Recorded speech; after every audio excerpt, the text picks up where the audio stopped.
After a nice rally in the manipulated paper gold price in US dollars up to around $1,850 and gold was close to breakout, we had the options expiration smash down of about $70 in about 48 hours with paper gold prices, but the paper price of gold after options expiration is finally starting to rally again. It is well above $1,800 and it is threatening to go even higher in the not too distant future, despite the threat of the Federal Reserve Bank doing a rate hike in March. Although if you study financial history, you will know that in the 1970s, as Paul Volcker was raising interest rates, the gold price was also rising.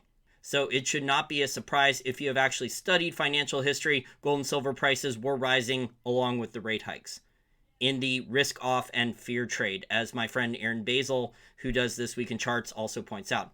But I wanted to talk about some of the fundamentals going on in the actual physical gold market. There are more and more signs of physical gold accumulation. So I've talked about over the last 6 weeks this gold tug of war with paper price manipulation, deflationistas, Keynesians who are shorting the paper gold price for a bunch of different reasons, whether it's options expiration, rate hikes. They have incorrectly studied financial history and expect that rate hikes mean deflation, and they think that that's bad for gold. I guess they didn't look at the 1970 stagflation and what happened during the gold price while Paul Volcker was raising interest rates, or even in the last 6 to 8 years when there was interest rate hikes, how the gold price started to rally. The gold price bottomed in 2015, 2016, and as the Federal Reserve started to slightly reduce their balance sheet, their official balance sheet, who knows what's off balance sheet in those special purpose vehicles or those currency swap lines with foreign central banks that the Federal Reserve Bank can literally just waive the loans for trillions of dollars that these foreign central banks and foreign governments do not have to pay back. But the gold price actually started to rally as the Federal Reserve Bank was reducing its balance sheet and raising interest rates before things blew up in 2019 with the Repo Madness scandal. But there's been a lot of paper price manipulation to cap gold prices. So despite the paper price manipulation, despite a lot of mining costs going up, and mining costs are up a lot since the first and second quarter of 2020, they're up well above 20% in many cases. You still have $500 an ounce to $700 an ounce profit margins for a lot of lower cost gold miners. That is a lot of free cash flow that is coming in each month for primary gold miners, and they also have a lot of cash on the balance sheet. So if gold prices either stay flat in this trading range, in this gold tug of war for a while longer, or they do go lower, I think you'll start to see the Newmont minings, the Barrick Golds that have not been aggressive yet, at least recently with mergers and acquisitions. I think you could potentially see that. Maybe I'll come out with a new article on potential takeover targets in the gold space for patrons, but there's a lot of new content for oil and natural gas behind the paywall for patrons in just the last week. The other news stories I wanted to talk about in the physical gold market were US mint sales. We saw enormous mint sales. I've talked about in past videos as well that the Perth Mint had enormous sales from their mint. So the US Mint had an enormous increase in physical gold, selling 1.25 million ounces in 2021, the highest amount of gold coin sales in 12 years. The Perth Mint also had a very high number. In my opinion, this is also part of the gold tug of war. This is hedge fund managers, Wall Street, Keynesians, deflationistas, people who want to short gold like the bullion banks and central banks so they can accumulate more physical gold at lower prices versus regular people, versus the people on Main Street who see the value of their savings in fiat currencies being destroyed with double-digit stagflation now every year since early 2020. And we also recently just got out the data for full year from China's Gold Association. There was an enormous increase in 2021 for private sector investment demand and private sector jewelry demand in China. So I'll attach an article link to the actual data about the big increases. It was over 30%. And we are now back above 2019 Chinese gold demand levels. So you have on Main Street the regular people in the US, in China, in India, in Germany, in Russia, in Eastern Europe, in Asia. You have massive physical accumulation of gold. You have central banks outside the United States, outside the G7, creating fiat currency units out of thin air and then buying physical gold tonnage with this global fiat currency scam. And this demand for physical metal is preventing the gold price from crashing.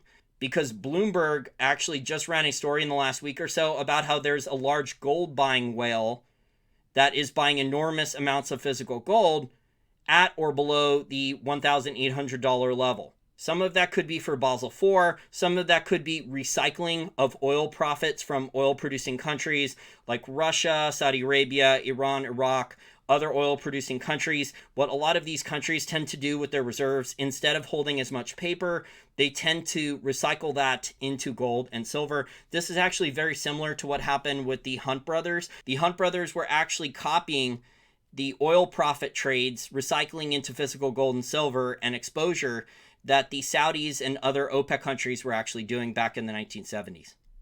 Finally, if you like content like this and want to help keep content like this free so it doesn't all end up behind a paywall, or you want far more in-depth content research, financial education, and analysis than I provide in these short little free videos, there are now over 200 articles and audio podcasts behind my paywall, exclusive for patrons, all for only $5 a month. I think it is one of the best deals out there.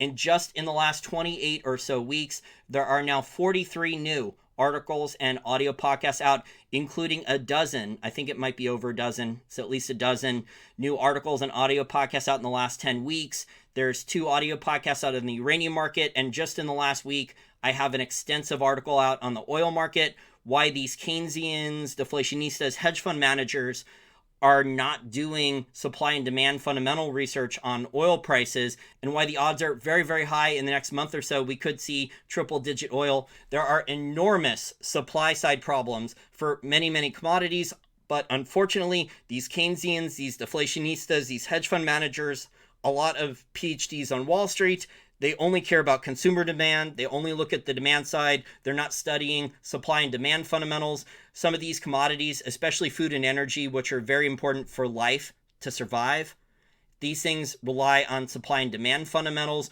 more than interest rate increases. So they will probably be less sensitive to interest rate increases than a lot of these Keynesians and deflationistas and hedge fund managers think.